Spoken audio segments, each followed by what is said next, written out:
ধর্ষণের জন্য মৃত্যুদণ্ড দেওয়া হয়, কিন্তু সেগুলো কার্যকর করা হয় না। রাজনৈতিক কোনো অ্যাফিলিয়েশন থাকলে তাদেরকে বিভিন্নভাবে পার পাইয়ে দেওয়া হয়।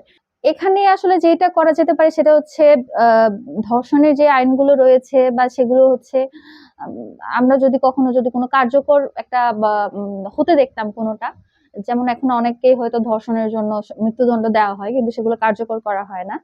আবার অনেক সময় দেখা যায় যে রাজনৈতিক কোনো অ্যাফিলিয়েশন থাকলে তাদেরকে বিভিন্নভাবে পার পাইয়ে দেওয়া হয়। তো এই ধরনের রাজনৈতিক অ্যাফিলিয়েশন বিভিন্ন ইস্যুতে যেভাবে ছাড় দেওয়া হয়, সেইগুলো থেকে যদি আসলে আইনকে যদি এই যে এখন বিচার বিভাগটা স্বাধীন ছিল, সেই তার স্বাধীনতা কিন্তু হস্তক্ষেপ করা হয়েছে। বিচার বিভাগ কিন্তু এখন আর বলতে গেলে স্বাধীন নেই।